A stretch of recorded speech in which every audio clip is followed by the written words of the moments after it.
Bertemu kembali dalam cerita. Sebenarnya tadi kita berbincangkan berkenaan dengan isu kontroversi berkaitan dengan kenyataan yang dibuat oleh pemimpin India berkenaan dengan agama Islam dan juga Nabi Muhammad yang mencetuskan kemarahan kebanyakan negara Islam di serata dunia dan juga sudah tentu umat Islam.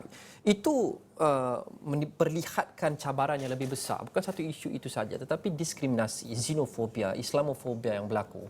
Bukan sahaja di India sejak beberapa tahun yang lepas, tapi di serata dunia. Dan isu-isu seperti itulah antara isu terbesar yang berdepan dengan beberapa negara Islam dan juga negara-negara Asia, khasnya Malaysia dan juga Indonesia. Isu perpecahan dan kecenderungan setengah pihak semakin tidak boleh terima perbezaan, bukan sahaja daripada segi agama, tapi daripada segi warna kulit, daripada segi jantina dan sebagainya. Itu antara isu yang kita selalu duduk untuk bincangkan dan mungkin akan disentuh juga dalam persidangan seterusnya yang besar yang melibatkan negara Asia dan juga Malaysia, iaitu sidang kemuncak Security Asia atau lebih dikenali sebagai Dialog Shangri-La yang melibatkan 28 negara Asia Pasifik termasuk Malaysia. Mungkin pada anda seperti WEF, sidang kemuncak ini bunyinya seperti perkumpulan pemimpin dan juga golongan elit yang mungkin tidak membuahkan apa-apa hasil.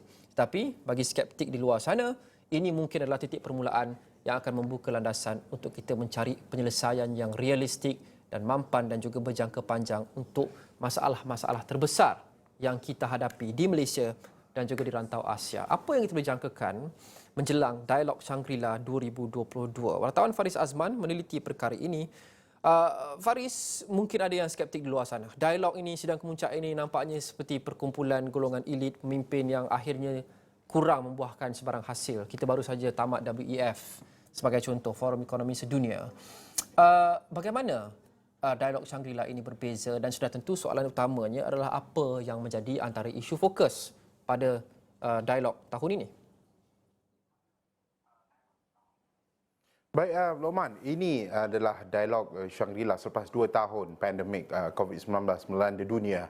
Secara globalnya, ia telah pun ditunda. Dan kali ini, dialog Shangri-La kali ke-19, kalau kita tahu sebenarnya, Lokman, 20 tahun yang sudah, dialog Shangri-La ini juga wujud di Singapura dan pertama kali diadakan di Singapura. Dan kali ini ia berbalik semula ke negara Republik itu untuk membincangkan mengenai ketenteraan. Tetapi apakah isu utama di Shangri-La dialog kali ini adalah mengenai dengan sudah tentu akan diperdebatkan, akan dibincangkan mengenai dengan perang yang berlaku hampir memasuki 4 bulan di Ukraine dan juga Rusia. Jadi ini antara fokus saya rasa daripada hari ini sehingga 12 hari bulan akan menjadi fokus utama di mana speaker-speaker dan juga kenyataan yang dikeluarkan oleh menteri-menteri pertahanan, setiausaha pertahanan negara-negara yang akan bersama, antaranya daripada Amerika Syarikat, begitu juga menteri pertahanan daripada China ataupun China sendiri, begitu juga dengan dari Singapura akan bersama-sama dalam dialog Shangri-La kali ini. Tetapi apa fokusnya? Di mana pada masa yang sama juga kita menyatakan mengenai Ukraine dan Rusia, Lokman. Tetapi perkara ini berlaku, peperangan ini berlaku, ia mengakibatkan krisis makanan yang melanda seluruh dunia, terutamanya Malaysia apabila kekurangan gandum itu sendiri mengakibatkan ekonomi, krisis ekonomi itu berlaku di negara kita juga. Jadi ini antara tekanan-tekanan yang akan diberikan oleh pihak-pihak ataupun menteri-menteri pertahanan dan sebagainya. Di Malaysia sendiri, wakil kita adalah Menteri Kanan Pertahanan Datuk Seri Syamuddin Tun Hussein dan juga Menteri Luar Datuk Seri Saifuddin Abdullah juga akan menjadi antara speaker yang dijemput dalam dialog kali ini. Sudah tentu ada konflik-konflik ataupun isu-isu keselamatan di rantau Asia Pasifik ini juga akan ditekankan, antaranya isu-isu Myanmar. Begitu juga apakah konflik ataupun kepentingan nasional kita seperti keluarga Malaysia juga akan diberikan penekanan oleh kedua-dua wakil daripada Malaysia ini kepada secara globalnya apakah cadangan ataupun idea daripada Malaysia untuk memastikan ketenteraman dan isu keselamatan, isu ketenteraan ini dapat kita tackle di peringkat global, terutamanya Asia Pasifik semoga semuanya aman dan sebagainya. Dan kami juga sebenarnya untuk mengupas isu ini, ada juga kita cuba dapatkan pandangan daripada Pensyarah Kanan Politik dan Hubungan Antarabangsa UUM, Profesor Dr. Muhammad Azizuddin Muhammad Sani yang turut kita bincangkan mengenai ini, apa yang kita jangkakan dalam dialog kali ini, dialog Shangri-La ke-19. Dan mungkin Lokman kita nak dengarkan sedikit apa yang dikatakan oleh Prof Azizuddin berkaitan dengan perbincangan dalam dialog kali ini? Pasti isu yang paling utama sekarang ni adalah berkaitan dengan isu perang di Ukraine kan, antara Ukraine dengan Rusia dan pelibatan NATO dan sebagainya. Jadi saya rasa topik itu akan merencanakan perdebatan antara perwakilan-perwakilan yang hadir lah dalam siri dialog ini. Dan kalau kita lihat daripada senarai yang hadir pun kan, ada yang dijemput daripada wakil China kan, dan juga wakil Amerika Syarikat kan, dan Presiden Ukraine juga kan, dijemput kan. Jadi dalam konteks ini saya nampak isu paling utama adalah berkaitan dengan isu yang saya sebutkan tadi, isu perang di Ukraine, tapi akan ada juga isu-isu semasa yang lebih menjadi agenda penting di rantau, khususnya rantau Asia ni.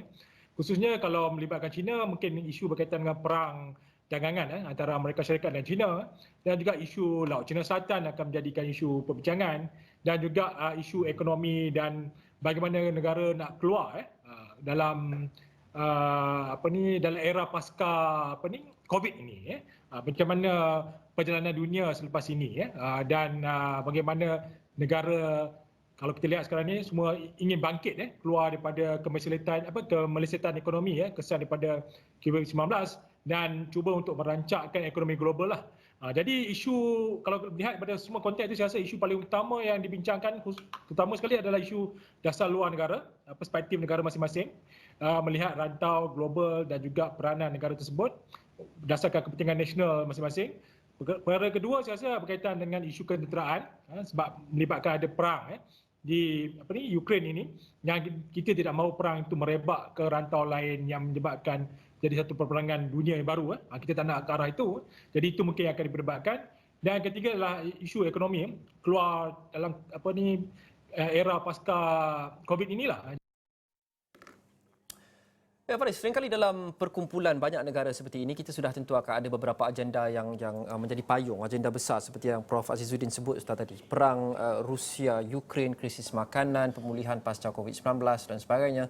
Tapi selain itu, normal juga untuk setiap negara mempunyai agenda terperincinya yang tersendiri, kerana setiap negara walaupun berkongsi banyak cabaran yang dilalui oleh negara-negara sekutu yang lain, ada cabaran yang berbeza, masyarakatnya berbeza, kedudukan geografinya berbeza, ekonominya juga begitu.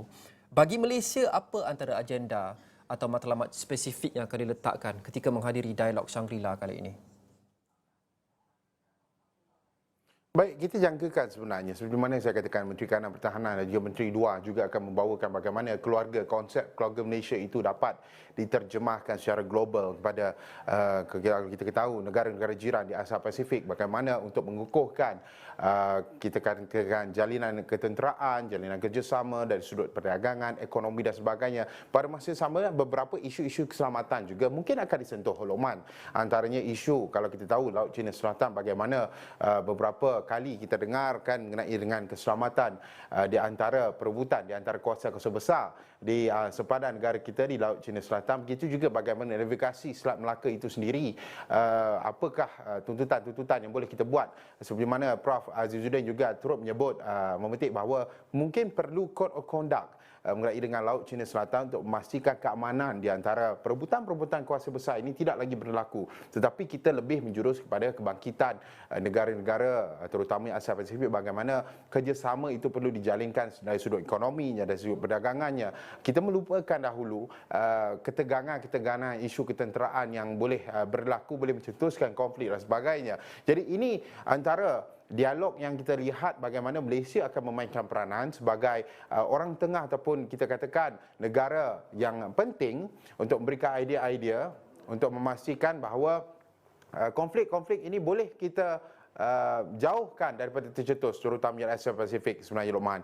Dan pada masa yang sama juga Profesor Azizuddin juga ada turut menyebut mengenai dengan bagaimana kemungkinan juga TPPA yang mana kita lihat sebelum ini dibawakan oleh Presiden Obama daripada Amerika Syarikat, kemudiannya Donald Trump telah pun membatalkan TPPA, tetapi apabila pengurusan ataupun ditadbir urus oleh Joe Biden sendiri, melihat bagaimana perang dagangan di antara Amerika Syarikat juga China itu bagaimana AS ataupun Amerika Syarikat untuk memainkan peranan penting untuk memastikan dominasi negara China ini tidaklah begitu kuat sangat di dalam pasaran, begitu juga untuk menentukan Amerika Syarikat terus bersama-sama seiring dan tidak ketinggalan jika ada perdagangan dan kerjasama di antara Asia Pasifik. Mungkin kita dengarkan sikit apa dikatakan oleh Prof. Azizudin berkaitan dengan isu ini. Saya rasa kedua-dua ni akan Menteri Pertahanan juga Menteri Luar akan membawa perspektif Malaysia lah. Kalau kita lihat dalam konteks dasar luar kita pun menuju ke arah dasar luar yang people centric, pendekatan people centric, maksudnya merakyatkan dasar luar tu kepada rakyat secara umum lah. Ini ada berkaitan rapat saya rasa dengan konteks ASEAN Community yang telah dilancarkan pada 2015 dan sekarang ini sedang berlangsung. Saya rasa itu agenda perspektif ASEAN dan di mana Malaysia adalah player ataupun negara utama yang juga merencanakan konsep komuniti ASEAN ini sudah tentu akan dibawa dalam perbincangan juga dalam siri dialog ini. Tapi dalam konteks umum lah, selain pada dasar luar, saya rasa kita juga memperlihatkan kemungkinan lah Pertahanan akan membincangkan tentang isu keselamatan di rantau inilah. Apa kebimbangan-kebimbangan yang mungkin timbul dalam konteks keselamatan Malaysia misalnya yang boleh dibincangkan di sidang ini. Khususnya saya rasa kalau dalam konteks keselamatan kita memang bimbang tentang isu Laut Cina Selatan dan kita mahukan ada dialog teruslah berkaitan isu ini supaya code of conduct dikuatkuasakan dan kekal rantau Laut Cina Selatan kekal aman dan perdagangan dunia juga boleh dijalankan di rantau inilah. Baik Faris, kita sudah tentu berharap yang terbaik untuk Malaysia khasnya dan juga negara-negara yang lain Asia Pasifik ini, tetapi kita tidak boleh kita juga faham kadang-kadang ada skeptisism menjelang dialog ataupun sidang kemuncak seperti ini. Faris ada mengikuti banyak sebelum ini dalam beberapa tahun menjadi wartawan, WEF dan sebagainya, sidang kemuncak ASEAN dan sebagainya. Berdasarkan penelitian dan juga anggaran Faris, adakah Faris optimistik dialog pada tahun ini mungkin akan membuahkan hasil melalui penyelesaian yang lebih nyata dan realistik pada masalah-masalah yang dihadapi oleh rakyat Malaysia, Faris? Baik, ini antara kita sudah tentu kita akan menjadi satu jangkaan yang boleh katakan realistik, seperti mana ditanya oleh Lokman sendiri. Kerana apa?